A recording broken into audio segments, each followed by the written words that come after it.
Bueno, ¿qué tal, Susana? Bienvenida al Circo de la Vida. Muy bien, muchas gracias Pablo por la invitación. No, un placer, un gusto para nosotros tenerte acá y sobre todo para hablar de este eje, al menos que vamos a iniciar la charla disparadora de algo tan importante como pensar la vigencia del diagnóstico hoy, ¿no es cierto? Em, Bien, es verdad. Me parece un tema muy interesante para poder abordar juntos, sí. Bueno, no sé, por ejemplo, a mí se me ocurría pensar, como para poder empezar a pensar algunas líneas, digo, cuando hablamos de hoy, no me refiero estrictamente al contexto de pandemia, vamos a dejar eso en claro, que podría rozar en algún momento no Bien, la charla esa situación, pero sino hablar de la vigencia del siglo XXI, en el contexto en el que estamos y cómo se piensa a veces las distintas prácticas en psicología, en psicoanálisis, en psicodiagnóstico. Y a veces, muchas veces está como este registro que decimos ante la idea, tanto sea por colegas no profesionales como también por algunos colegas no dedicarse específicamente a la rama, de cierto prejuicio o preconcepto de que el diagnóstico pareciera establecer una etiqueta en la cual es un rótulo que ya automáticamente condiciona a ese sujeto a un destino posible. O sea, no, totalmente de acuerdo, es así. Y tergiversa en realidad todo aquello que nosotros planteamos, me refiero, el nosotros tiene que ver con la gente que se dedica, ¿no? Al área del psicodiagnóstico y a los investigadores también que están dentro del área y a quienes, como yo, también somos docentes dentro del área. Es decir, tenemos como un rol muy activo en cuanto a poder no solo psicodiagnosticar, sino enseñar, investigar y también dar a conocer más sobre el área.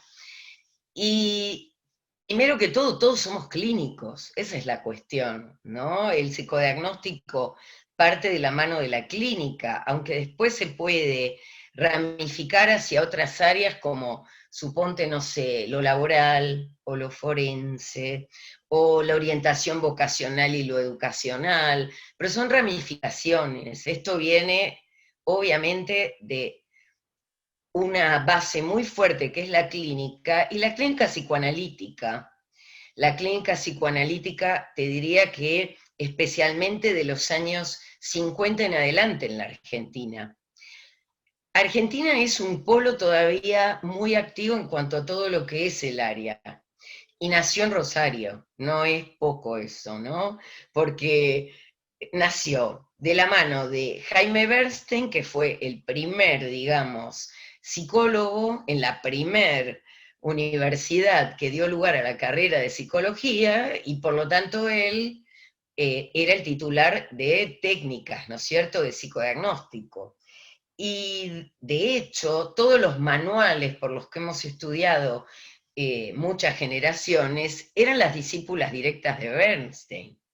Entonces, es muy interesante toda la línea que hay histórica, pero además que todavía muchas de ellas están en Rosario, digamos, activas, son señoras, digamos, ya quizás retiradas de la docencia como tal, pero siguen muy activas, ¿no? Y siguen escribiendo y siguen investigando y nos siguen dando su sabiduría. Desde ya que hubo un cambio desde aquellos inicios a la actualidad. Y como decís vos, no por la pandemia, sino por las épocas, ¿no? Evidentemente, en los años 50 y 60, acá lo que más, digamos, tenía fuerza era el psicoanálisis ligado a Klein. De hecho, estaba Blecher, Pichon Rivière, digamos, todo lo que daba lugar a un psicoanálisis puramente kleiniano. Sí, estaba Raskowski también, y que después entró todo lo freudiano también, muy fuerte. Después entró Lieberman. Entonces, todas esas bases de esos grandes psicoanalistas y la etapa de oro del psicoanálisis argentino llevó a que empezara a tener, digamos, te diría, un vigor y un valor al mismo tiempo el área. Claro que en esa época estaba muy dividido lo que era la psiquiatría y la psicología, ¿no? Y a los psicólogos nos ponían en un lugar como psicodiagnosticadores, casi como si fuera una de las únicas actividades que podíamos hacer. Porque bueno, tristemente no podíamos ni poner un cartelito diciendo que podíamos hacer tratamientos, porque estaba prohibido, ¿no? Eso era algo privativo de los psiquiatras que estudiaban psicoanálisis. Entonces, por los años 80, te diría, ¿sí? Fue que recién hubo formación de los psicólogos como psicoanalistas en APA y en APDEVA y en las asociaciones psicoanalíticas del resto del país.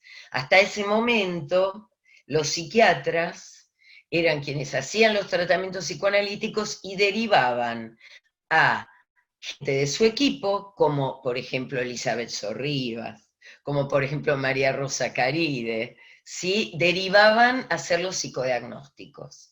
Entonces, eso fue algo que se modificó. Obviamente que para todo lo que es hoy el mundo psi, el diagnóstico sigue siendo algo muy importante, pero en la formación pareciera, como dijiste vos antes, que hay un cierto prejuicio, como si fuera que psicodiagnosticar es como un peldaño menor a poder hacer psicoterapias, ¿no? En general, la gente que hoy hace un psicodiagnóstico también puede ser psicoterapeuta, no es que una cosa invalida la otra, pero sí está ese prejuicio de los analistas que creen que hacer un diagnóstico psicológico es algo, digamos, inferior. Y yo muchas veces lo que planteo es cómo trabajás con niños si vos no tomás en cuenta algo de lo diagnóstico.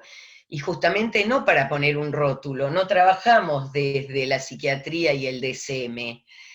Sin embargo, si uno necesita acomodar los conocimientos que vienen del psicoanálisis a el DSM, que es totalmente descriptivo, nada más, digamos, es una semiología, no hay, digamos, algo que explique ni lo psicopatológico ni lo metapsicológico, es descriptivo, uno lo puede acomodar, pero es eso, nada más, porque de hecho, si trabajás para un prepago o una obra social, tenés que colocarlo porque te lo piden al código, digamos. Pero no quiere decir que uno diagnostique para un código, uno diagnostica para conocer más al sujeto, en realidad a la persona, no sabemos si hay sujeto muchas veces, ¿no? Pero quiero decir que vas a conocer más sobre su historia, sobre sus vínculos, sobre cómo fueron las etapas infantiles recorridas,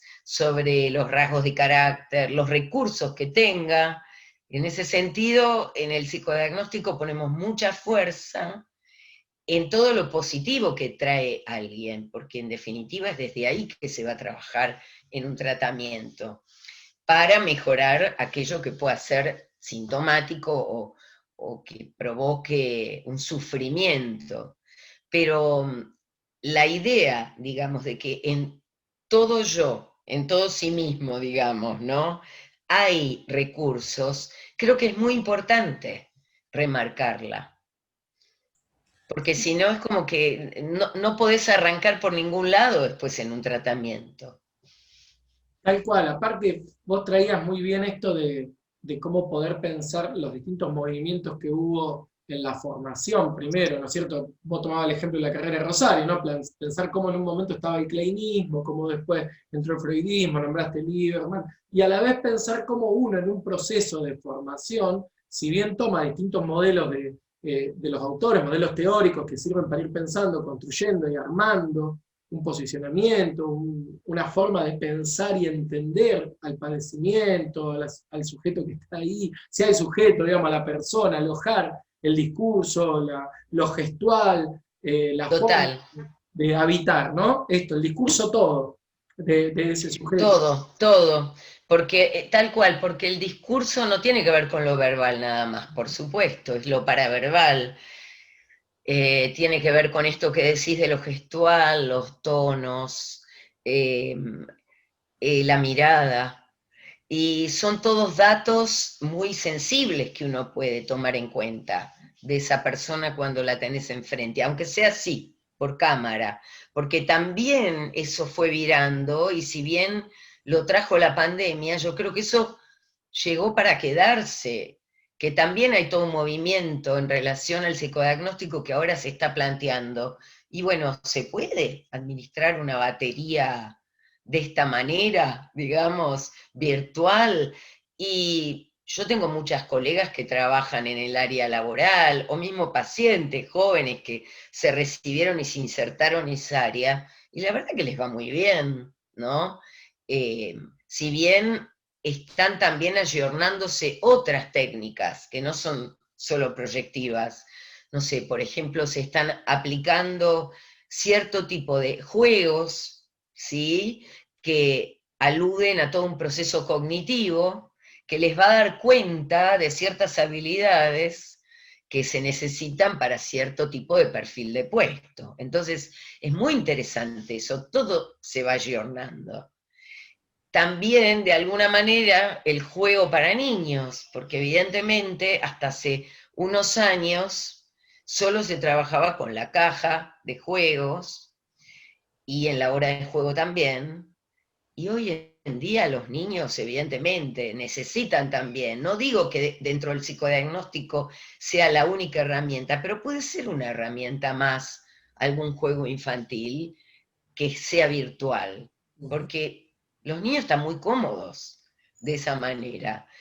Y igualmente sigue siendo el ludo, el dominó, la generala, digamos, todos esos juegos, algo riquísimo en cuanto a poder, digamos, expresarlo por parte del niño en cuanto a esto de proyectar reglas, proyectar, digamos, fantasías también respecto a la omnipotencia de ganar, ver si hay capacidad de frustración, lo temporal, porque a veces vos ves que planean cosas que en realidad les va a llevar 3 meses y creen que en 3 minutos lo van a hacer. Entonces, hay un montón de cuestiones que siempre están vigentes, pero creo que tenemos que ser abiertos también a lo nuevo.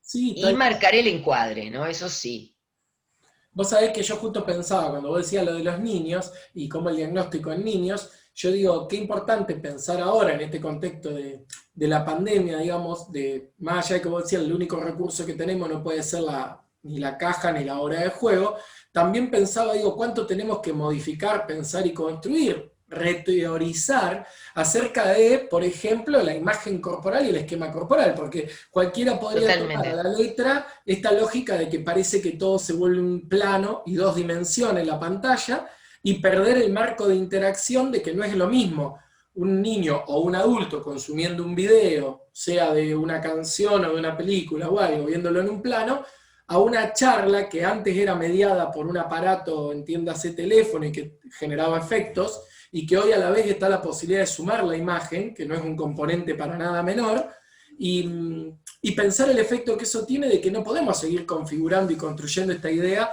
de creer que entonces el esquema corporal se vuelve plano y en dos dimensiones y que no hay posibilidad de trabajar ni intervenir ahí con eso, digamos, con la pantalla como medio.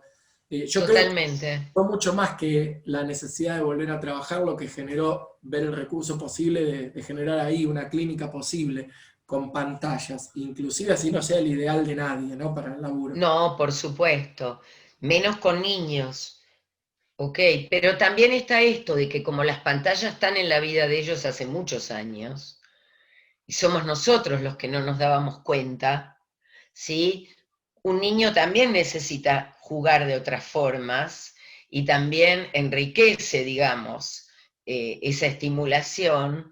Y también es muy interesante cómo durante muchos años hubo juegos que para ellos eran, yo lo venía observando, ¿no? Por largo tiempo, juegos que para ellos eran como usuales, no eran muy originales, y después hubo un tiempo que el niño le contaba a los padres, mostrándoles quizás un títere o un soldadito de plástico, mirá con lo que jugué hoy, como si lo hubiera descubierto, y la madre le decía, ay, en la baulera tenemos algunos de esos juguetes, vamos a buscarlos, estaban en la baulera, ¿no? Porque ya no los estaban usando. Yo creo que algo de eso también se va a dar ahora, por la creatividad que tuvieron que tener todos los padres con los niños en casa, y quizás redescubran algunos juegos que estaban un poco perdidos. Yo creo que no todo fue la pantalla, porque de hecho ya se sabe que empezaron a los chicos a poder mostrar, ¿no es cierto?, interés por otras cuestiones que involucran también lo vincular con los padres. Esto de los padres presentes para jugar, ¿no? Que no es muy típico. Yo creo que Entonces quizás se recupere algo de eso. Yo creo que ahí hay una gran diferencia y es algo que va a estar bueno también, que es recuperar este carácter de lo lúdico en el adulto. Porque por lo menos a mí me resuena siempre me parece como muy necesario que sobre todo volviendo incluso o pensando esto mismo de cuando hacemos un diagnóstico, ¿no? Uno en un niño evalúa cómo juega, ¿no es cierto? En Totalmente. en el adulto, en un punto, nos borramos de esa dimensión. Sí, La creatividad ya se supone que está en otro lado, está en cómo se desenvuelve en el trabajo, en cómo se desenvuelven las relaciones interpersonales. Entonces uno trata de pesquisar algo de lo creativo, del acto creador, de la emergencia subjetiva, en otras dimensiones. Y a veces perdemos de vista también que el adulto, en tanto haber sido niño y en tanto persona, sigue requiriendo que lo lúdico ocupe un lugar, ¿viste? Aparece más sublimado en otros vestigios cuando dice, no, yo juego a la pelota, un paciente dice, sí, yo tengo tal y tal día que juego a la pelota, tal día voy a pescar, aparece como más en lo deportivo, trasladado ahí, pero algo del juego, el juego reglado y deportivo, de otra manera, y se pierde otras instancias cotidianas del jugar. Sin embargo, cuando aplicamos técnicas, y estamos acompañando en un proceso, vemos cómo emerge automáticamente este lo lúdico. reencuentro, sí, esta actualización creativa de nuevo de ese invitado. Totalmente.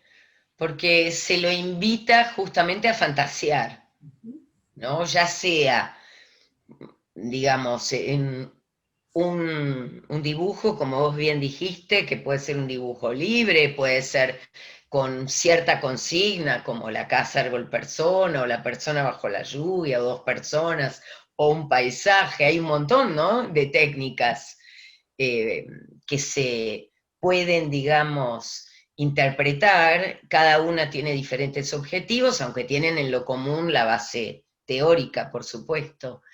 Y después están todas las verbales, que a veces justamente mostrando láminas, ¿sí?, con diferentes figuras, invitan a la persona a un devaneo, a un fantaseo, ya sea para armar una narrativa, ya sea para evocar algo, porque muchos evocan algo, y después están las técnicas que solamente invitan a hablar de algo, como el desiderativo, ¿no? Que tienen que dar cuenta de un deseo y argumentar por qué, digamos, eligieron un símbolo, ¿no? Y ahí lo que ves es que justamente hay algo lúdico. Por momentos realmente notas que la persona se identifica con aquello que está describiendo y con lo cual está también dando cuenta de por qué se identificó. Y es maravilloso, tal cual, porque hablan de sí mismos sin darse cuenta que hablan de sí mismos primero, lo que para nosotros es bárbaro, porque como conversamos, ¿no es cierto? A veces con una actividad de 15, 20 minutos logras tener una radiografía plena de cómo es la mente de alguien, de cómo funciona, de cómo ha sido hasta su desarrollo infantil, de sus valores, sus ideales, bueno, las identificaciones, como te dije, en 15, 20 minutos. Claro que es obvio, esto no cualquiera, ¿no? A mí me pasa que a veces en grado me preguntan, ¿vos esto lo viste porque llevas años de experiencia o porque a nosotros todavía nos falta estudio y no nos pusimos a leer? Y yo no sé a veces qué responder, porque puede ser muy arrogante decir, no, son años, digamos, porque yo creo que todo el mundo tiene la capacidad si lo estudia y lo practica. Pero es verdad que a veces, ¿no?, la experiencia clínica tiene una riqueza por sobre la teoría que te enseña muchísimo. Una persona te puede enseñar más que un libro a veces, pero el libro hay que leerlo y haberlo entendido también, ¿no? Yo creo en esta cuestión dialéctica. Yo estoy 100% de acuerdo y aparte porque muchas veces a mí me gusta rescatar bastante el carácter de lo lúdico, me gusta mucho el concepto de Ana María Fernández, en realidad, que ella es psicopedagoga, pero que trabaja esto de el entre, ¿no es cierto?, y la categoría de sujeto-autor, porque pienso que la categoría de sujeto-autor que ella propone al psicoanálisis le queda muy cómoda, sí, muy ajustable, Es así. y sobre todo porque esto, la experiencia tiene que ver con la autoría. Entonces, ¿cómo uno cuando te preguntan a uno en lo personal, vos creés que vos pudiste hacer esto, pero yo lo podré hacer a partir de tal cosa? Y bueno, va a depender mucho cómo cada uno hizo ese transitar por su experiencia, fue configurando esa autoría también de pensamiento, de decisiones, de elementos, y que en algún punto, para mí, el diagnóstico que implica al profesional que lo realiza un cierto jugarse, un entre, ahí Sí, entre sí, la seriedad, pero también la rigurosidad conceptual, meticulosa, aplicada, y el contenido manifiesto y latente de ese encuentro, que ayuda a configurar algo ahí. Creo que en ese jugarse aparece de nuevo esto de que uno juega más cómodo o más suelto cuando entiende el juego. O sea, o cuando se siente cómodo en ese jugar. Entonces yo creo que para todo hay una etapa y una experiencia. Ahora, sin esos inicios de la práctica, no hay experiencia futura posible. no, no, Por eso hay que animarse a jugar. Es como cuando uno te dice, uy, hoy pateé la pelota y la tiré afuera 3 veces. Y bueno, capaz que hasta que vos le pegue y vaya donde va la pelota, o en el tenis le deja la pelotita y vaya donde vos querés, es para hacerlo y pasar la experiencia, hacer la experiencia.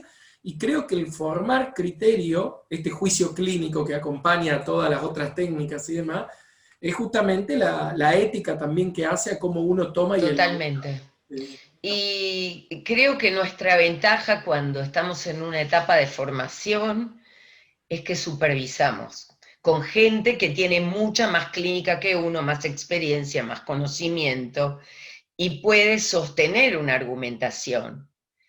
Ahora bien, también de nuestra parte como profesionales, contamos con, yo te diría, una parte, digamos, los neurolingüistas y neurocientistas pueden decir que es del cerebro. Yo creo que tiene que ver con una parte de nuestro aparato psíquico que capta cosas que no fueron dichas o capta cosas que se dijeron deformadas justamente y muchas veces te preguntan, ¿y por qué? Y uno tiene que decir, la verdad que no sé.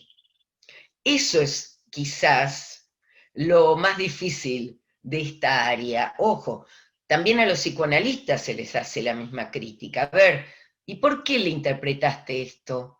No sé, se me pasó por la cabeza, te dice alguno. Y la verdad que fue una interpretación jugada, pero certera, y a nosotros también nos pasa muchas veces que interpretamos algo del dibujo, algo de una respuesta, ¿sí? Y ¿qué pasó acá? Y no sé decirte. Y pasa. Claro, eso no lo vas a volcar a un informe, porque en el informe tenés que ser muy cuidadoso, riguroso y como decís vos, por la ética, siempre argumentar de dónde justamente surgió tu interpretación, ¿no? Esto siempre que nos preguntan a los psicólogos, a los psicoanalistas y a los que psicodiagnostican, ¿de dónde lo sacaste? Es la pregunta. Y más si estás en el área forense, en donde siempre vas a tener otro psicólogo al que le están pagando para impugnarte, porque es así. Entonces vos tenés que poder explicar por qué tal inferencia, por qué tal hipótesis, tales autores, ¿no? Etcétera. Eso te da fuerza. Pero es verdad que también hay algo que tiene que ver con la transferencia y la contratransferencia, ¿sí? Y no es fácil explicarlo, porque yo no, creo que ahí faltan palabras. para mí justamente adhiero totalmente a lo que decía, aparte que entra a jugar el orden de, cuando nosotros decimos que, por ejemplo, vos hoy marcabas bien claro la diferencia entre pensar el DSM o el CIES, donde claramente es una clasificación semiológica que responde a ciertas características, un ordenamiento semiológico, Y a partir de ese Totalmente. ordenamiento una propuesta, ¿no? Una propuesta posible de codificación de algo, para decir, Sí, bueno, armemos baremos comunes para que todos podamos, respecto de ciertas clasificaciones, cuando decimos esto, entender todos lo mismo. O sea, que no quiere decir que toda persona que pueda ser pensada desde, con alguno de estos rasgos semiológicos que aparecen y que permiten definirlo y plantearlo en tal lugar, tienen que funcionar de la misma manera. Y ahí es donde yo creo que aparece este otro orden de la ética disciplinar, y ya no únicamente del ejercicio profesional, sino disciplinar en su conjunto, de que el psicoanálisis al menos postula esto de que cada persona es un mundo, o sea, esta singularidad tal que hace que no estamos hablando solo de la singularidad de la persona en la cual se está estableciendo el diagnóstico, sino también la del diagnosticador. A ver, hay algo de cierto recorte de orden muy personal y propio que en este jugarse con todos los elementos que hablamos previamente puestos a disposición, puede hacer que llegue a determinada conclusión, que sea concluyente, efectiva, asertiva y demás, o bien que pueda ser vista por otro y decir, no, bueno, yo acá no coincido, o lo que sea, y es lo interesante para ver por qué no podríamos decir que el diagnóstico borra al sujeto, porque estamos hablando de que no se llega a un único diagnóstico posible, ni que tampoco ese diagnóstico es definitivo y para siempre. totalmente. Totalmente, porque además creo que esa es la dimensión psicoanalítica del psicodiagnóstico más actual. El saber que, digamos, está ligado a la posibilidad de un cambio psíquico y que el retest va a dar cuenta de eso en algún momento, ¿no? Quizás cabe aclarar que yo me estuve refiriendo a lo que es el área de las proyectivas dentro del psicodiagnóstico, desde ya que conozco todo lo que son los test ligados como decís vos, baremos, y que se hacen por ahí en nuestro país con mucha seriedad, ¿no? Para tener, digamos, un registro, ¿sí? De algo ligado a lo esperable a cierta edad, a cierto, en tal género, cierta zona inclusive del país a veces, ¿no? Pero hace años que ya no los practico, la verdad, para serte sincera, yo sigo con la cuestión de lo proyectivo porque me siento más cómoda y siento que me da más sobre la persona. Es una lectura cual y muy sensible. Por eso hacía este ejemplo, digo, del rescate subjetivo y singular de, para mí, no solo del diagnosticado, sino del diagnosticador, porque creo yo que tal cual, que en lo proyectivo también entra a jugar la propia proyección, digamos, del que está aplicando la Sí, técnica. Y perder de vista eso sería como perder de vista un factor fundamental que es lo que hace a esta garantía que decimos, por qué supervisamos, por qué buscamos siempre un apoyo en otro, porque no se está hablando de algo logrado. O sea, a mí me parece que ese aspecto, como si listo, ya está, dimos con el diagnóstico, es tal cosa. No, en nuestra profesión, en nuestro campo específico, no, porque aparte no estamos buscando identificar específicamente dónde lo circunscribimos y lo situamos, porque eso no habla del padecimiento del sujeto, o sea, da cuenta de dónde uno lo puede ubicar y organizar a la persona, pero después el padecimiento es dinámico, o sea, la forma de trabajar y elaborar de ese padecimiento es dinámico, totalmente. y ahí para nosotros es un norte de trabajo, una perspectiva, pero no es a donde apuntamos a concluir el trabajo, sino que qué de eso nos sirve para seguir acompañando a esta persona en su devenir Totalmente. en nuestro lugar. Y creo que en ese sentido hay algo dentro del psicodiagnóstico que es siempre el cierre, en donde uno tiene que dar una devolución, porque la persona no puede ser ajena al trabajo conjunto, mismo niños, adolescentes, adultos, o la gente que pasa por un psicotécnico. Es importante que sepa que tienen derecho también a pedir una devolución, por fuera de si entró o no a trabajar a esa empresa. Y dentro siempre de un psicodiagnóstico, en ese cierre, está aquel tiempo que nos tomamos para poder hacer un buen informe y el informe poder también dedicarse más a aquello que tiene que ver con el pedido, ¿no? Si es un pedido de un psicodiagnóstico para entrar a una escuela o para entrar a tratamiento o laboral o forense. Pero además está siempre lo predictivo. Siempre tenemos una hipótesis que está ligada al pronóstico. Siempre decimos, Sí, mira, para esta persona es importante hacer tratamiento porque si no puede pasar esto o esto. O está bárbara, ¿no? Tiene buenos recursos, no necesita tratamiento en el aquí y ahora, pero le va a ser difícil los cambios evolutivos a lo largo de la vida, ¿no? Entonces, uno puede jugarse ahí también. Así como uno ha visto, porque a mí me ha pasado muchas veces, que me cuentan o me muestran psicodiagnósticos que dan lugar a un informe que vos no sabés de quién te hablan, porque te están hablando de Pedrito y de Pablo y es lo mismo. Es el copio y pego, eso no va, obviamente, y además no se juegan. Entonces, y en niños se ve muchísimo, madres que te cuentan por ahí que cuando tenían 4 o 5 años fueron a hacer un psicodiagnóstico y le habían dicho, está todo bárbaro, no hace falta que empiece el tratamiento. Y cuando te lo están trayendo son 4 años después, a los 8, y ya con alguna sintomatología.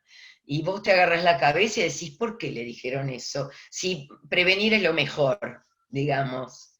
Y se ve mucho, o sea, están aquellos psicodiagnosticadores que son fantásticos y laburan muy bien realmente, y están aquellos que no. Eso existe, digamos, no hay que negarlo, ¿no? Y creo que es muy importante esto de la prevención a nivel del psicodiagnóstico. Inclusive en laboral, cuántas veces uno ya sabe que la persona no va a entrar por sus cuestiones, no sé, invento, impulsivas, suponte, que vos decís, no, esta persona le va a discutir al jefe de una manera que no, van a chocar, no va para este puesto. Y quizás le podés sugerir preguntar si alguna vez hizo algún tipo de consulta o tratamiento, ¿no? O sea, está bien, puede ser que la persona no te lo esté preguntando literalmente, pero puede ser que te diga, ay, muchas gracias, me sentí muy cómodo, nunca me había sentido de esta manera en un psicotécnico, me ha pasado, ¿no? O sea, la verdad que usted respeta mucho a la persona y pregunta de una forma, me parece muy interesante todo lo que acá sucedió y te está dando un lugar, ¿sí? Aunque no te esté haciendo la pregunta directa. Entonces, creo que hay algo de la lectura en lo vincular que no hay que perder de vista, ¿no es cierto? Que lo proyectivo te da ese lugar, a lo contratransferencial y lo transferencial. Tal cual, yo pensaba el toque, esta palabra, ¿no? Lo indiciario, estos indicios también que se van configurando y surgen y que tiene que ver con estas habilitaciones también que establece el otro y que es totalmente o sea, que es transferencial y contratransferencial, porque uno a lo mejor cuando Sí, aplica sí, en un laboral, a lo mejor viste a la persona esa sola vez o lo viste 2, 3 veces en los casos donde está más logrado, que también te pasás por hacer la entrevista y por ejemplo pudiste pasar y decís, bueno, y que en esos lugares esté este vestigio de que se configura algo que habilita a que el profesional pueda devolver más allá de si es apto o no para el trabajo, también da cuenta de ese ejercicio que a todo esto referimos cuando referimos de ética. Digo que la ética no es el sí, funcionamiento de un código, ¿viste? Es una praxis que es dinámica, que es constante y que también se nutre y se restablece en cada encuentro y en cada relación. Es como, para mí también es transferencial lo ético, digamos, en algún punto. Es sí, sumamente transferencial. O sea, es un postulado de cómo configurar ese vínculo y esa relación, digamos. Si definimos que el psicodiagnóstico en cierta medida es una relación con amplias características, pero que se trata de un proceso, digamos, pero en el cual se establece una relación también en ese proceso, bueno, está mediada por esto. Y yo creo que está bueno porque en algún punto hablamos de niños, hablamos de adultos, hablamos de cómo pensarlo dinámicamente. Hiciste muy bien la aclaración que yo mezclé en un principio de lo que son las técnicas proyectivas, las que podían ser psicométricas o de otras características, pero igualmente me parece que el eje central de lo que estuvimos planteando es esto, de que cuando diagnosticamos hay como distintos objetivos que se persiguen a los fines de este diagnóstico. Sin embargo, ninguno de ellos, queda claro, es esta búsqueda de rotular a alguien y decirle, bueno, mire, totalmente. vaya por la vida usted sabiendo ahora que tiene esto, ¿no? Usted es un Sí, sí, J40. tal cual. Eso sí es etiquetar, claro. Claro. Y creo que también hay algo muy importante cuando abrimos el tema y decíamos, bueno, el psicodiagnóstico hoy, por el siglo XXI, que es que hay que ayornarse a cómo son las presentaciones clínicas hoy en día. Evidentemente, no nos podemos basar totalmente en las grandes teorías, ¿sí?, de nuestros maestros, ¿sí?, empezando por Freud, para mí por lo menos, pero creo que hay una relectura también, que hay que llevar aquello de lo freudiano a poder comprender, por eso te decía, otras presentaciones. No sé, te doy el ejemplo de el ataque de pánico, por decir algo que también está en vigencia ahora con la pandemia, ¿no? Entonces, quizás viene alguien más ligado a la psiquiatría, el DSM, ¿no? Y bueno, va directamente a medicarlo y después a hablar. Ok, es una línea de trabajo. Puede ser que un psicoanalista con una rama que no sea la freudiana diga no necesita medicación y por ahí estamos con una persona joven que está padeciendo el síntoma y que está inhabilitándolo para trabajar, no sé, te invento. Entonces, todo en el contexto, ¿no? Y en su justa medida. Y en el medio de todo está el conocimiento de lo que es esa sintomatología, porque no es algo ni neurológico, justamente, ni biológico propiamente dicho, es un síntoma que aparece a nivel del cuerpo, pero que te está indicando algún tipo de conflicto que no se ha podido simbolizar y que no aparece y vos le preguntás a la persona, ¿y qué te pasó? No sé, no sé, no sé, te va a decir, creí que me iba a morir, y te cuentan como si fueras un médico, ¿no? Te dice, empecé a tener latidos del corazón muy fuertes, creí que el corazón me iba a explotar, me bajó la presión, me parece, me sentí desmayar, no sé, no puedo respirar bien, y está bien, otros lo llaman angustia, está bien, tiene ese nombre, pero es una angustia económica, o sea, ligada a un exceso de algo, digamos, desde Freud. No es una angustia que te está avisando que algo puede pasar, una angustia que tiene que ver con lo que te preocupa y lo podés ligar. No, es aquello que no podés simbolizar, y si no podés simbolizar todavía no podés hablar de la cuestión. Vas a seguir diciendo no sé, no sé, no sé. Entonces, si realmente vos como profesional tampoco sabes lo que le está pasando, vaya a saber qué abordaje vas a tomar con esa persona. Y podés equivocarte. Y el psicodiagnóstico lo que te da es que quizás para entender un ataque de pánico, lo que necesitas es que la persona te lo cuente, digamos, en una entrevista, y después ver si vas a aplicar o no técnicas también, porque también ahí está la ética. El psicodiagnóstico no se hace en todo momento y a toda persona.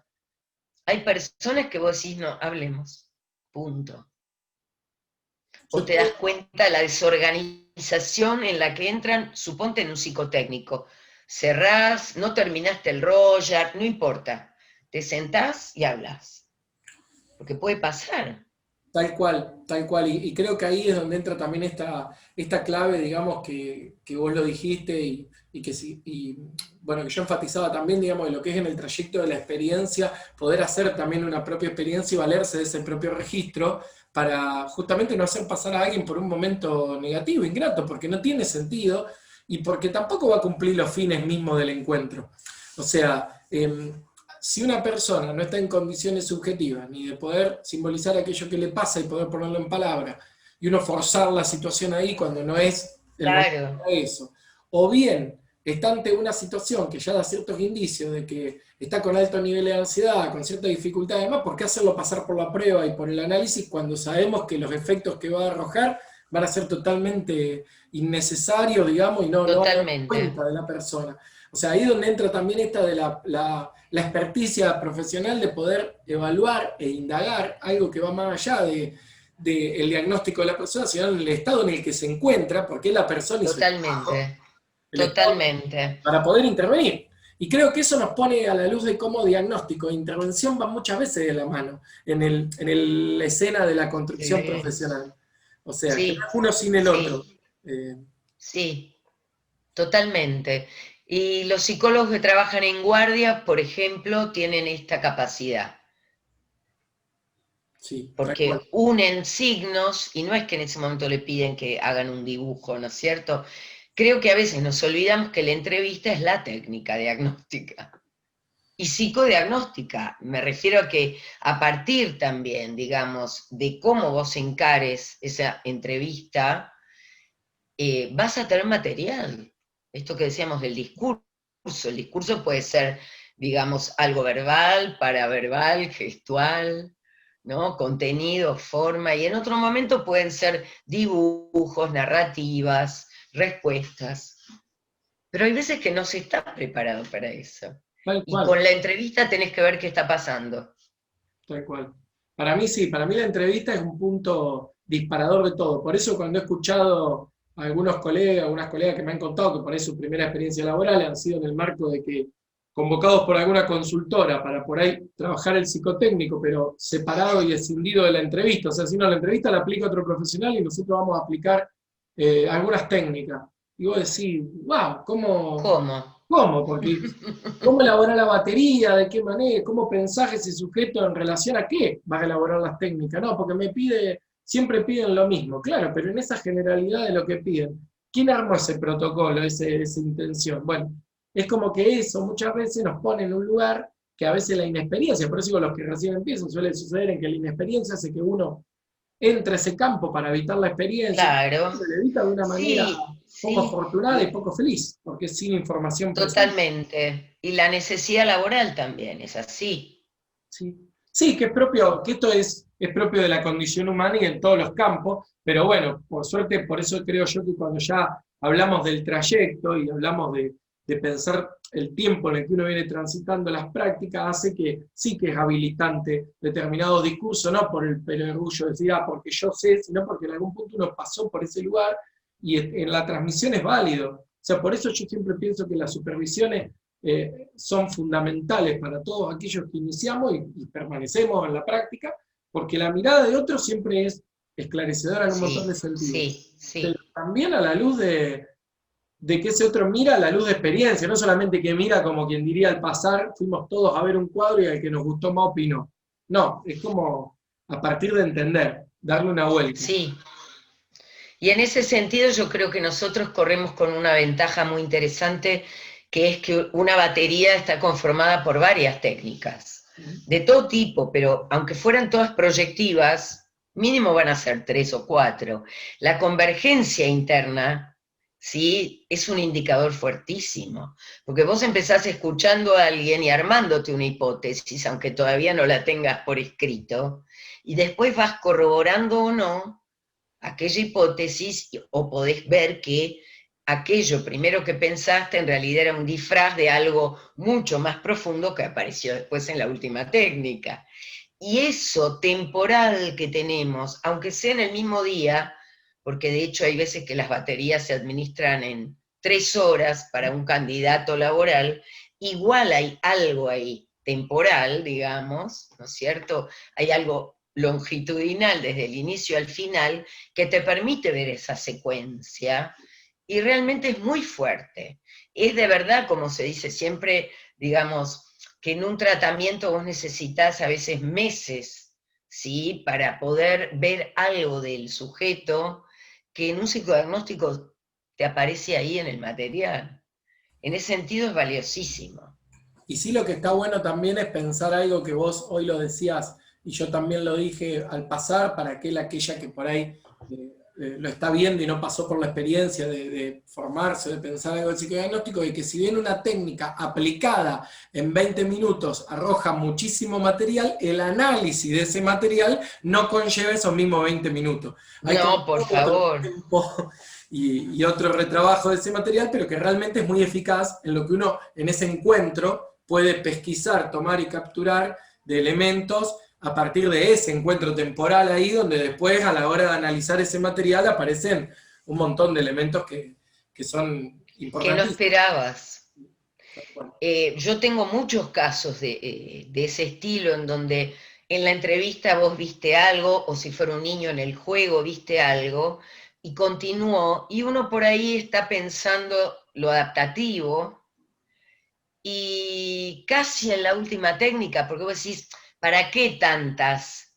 Aparece algo que te deja pasmado, Claro, ¿entendés? y sí. Es así. Y sí, pero es parte de justamente del proceso de lo sorpresivo y lo interesante que tiene, que uno puede tener supuestos o pronósticos de algo que después también es a la luz del encuentro como se configure y ahí es donde aparece también esta singularización de ese recorte de la experiencia. Totalmente, totalmente, es así. Susana, si a vos te parece, a mí se me ocurrían dos cosas. Primero, que creo que hemos llegado a un punto donde el tema diagnóstico lo hemos podido abordar, charlar y armar. Igual te voy a permitir que podamos hacer como un cierre, pero por otro lado te quiero hacer la invitación para que podamos tomar como un segundo momento o una segunda entrevista donde podamos seguir hablando más en particular de dos cosas, si estás de acuerdo. Sé que trabajás y mucho acerca de, con Lieberman, digamos, en material, información y más, y es algo que tenés mucho para compartir y estaría muy bueno para hacer una entrevista ahí. Y lo mismo con algunas técnicas verbales específicas, que por lo menos nosotros en el posgrado tuvimos la posibilidad de compartir, pero que a mí me pareció alucinante y no sé hasta dónde hay tanta difusión hoy, que como sería, por ejemplo, el pata negra, que creo que tiene elementos que están muy buenos y muy interesantes para poder charlar un poco de qué se trata, de cómo se instruye esta técnica, de qué manera se Ok, opera y con quiénes se puede trabajar, digamos, que creo que ahí hay material sí, como para seguir sí, sí, ampliando. sí, sí, sí, cómo no, me parece bárbaro. Sí, el tema, se me ocurre que así como Pata Negra es muy original para niños y no todo el mundo lo conoce, siempre es bueno saber que en adultos también hay que ir buscando novedades, Ujú. porque hoy en día esto, la internet, digamos, y el googleo, lleva a que algunas personas supuestamente bien intencionadas, ¿no? Amigos de dar a conocer ciertas cosas que no se debería, cuenten las mejores respuestas o los mejores dibujos, y en realidad les hacen meter la pata de una forma inverosímil. Pero es verdad que la gente muchas veces viene con la idea de que vienen preparados. Después eso sabemos que cae, pero igual es importante también hablar o de nuevas técnicas, o más que todo son nuevas miradas sobre viejas técnicas, que en parte es algo que hoy en día se hace, volver a investigar sobre los clásicos. Sé el análisis de una entrevista, sé el análisis de dibujos, del desiderativo, del Philipson, del TAT, todos tienen nuevas versiones que ayornan todo lo que tiene que ver también con lo ligado a la clínica actual. Por ejemplo, no sé, todo lo que tiene que ver con la psicosomática, que es algo que no estuvo muy tomado, obviamente, por las épocas, por, digamos, nuestras maestras, llamémosle, ¿no es cierto? Y hoy en día se investiga mucho en técnicas, mucho. Bueno, que eso es también lo de pensar justamente cuando hacíamos hoy en el siglo XXI, era como justamente darle esa vuelta Total. política a la clínica, de que hay una actualización constante y permanente de los saberes culturales puestos a disposición también, y en ese sentido, cómo los capitales van absorbiéndose, digamos, culturalmente en cada uno de nosotros. Entonces también hay que darle Sí. ciertas vueltas.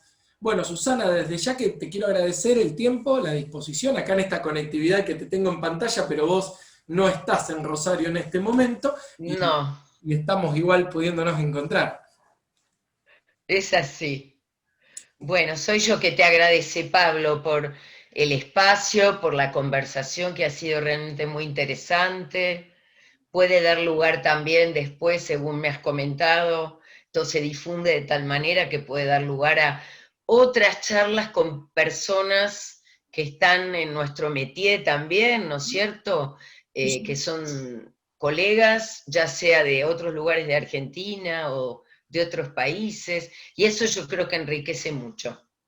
Esa es la idea, construir diálogos y abrirlos, y de hecho también está la potencia de quizás en un segundo encuentro o en otro momento agruparnos más aún y poder compartir. Es un poco la idea de mantener, yo siempre pienso que mantener vigente la clínica, mantener vigente la perspectiva desde donde uno trabaja es justamente poniéndola a jugar con otros Es así, y construyendo, construyendo con buena leche y de común acuerdo, digamos, apostando a construir el campo, que es es así, es amplio y así. heterogéneo y entramos todos. Eso también, ¿viste? Sin esas nimiedades que entramos todos dentro del campo. Así que Sí, sí, hay que darse el lugar, es así. Susana, muchísimas gracias. por nada. Te mando un abrazo, Pablo. Dale, gracias.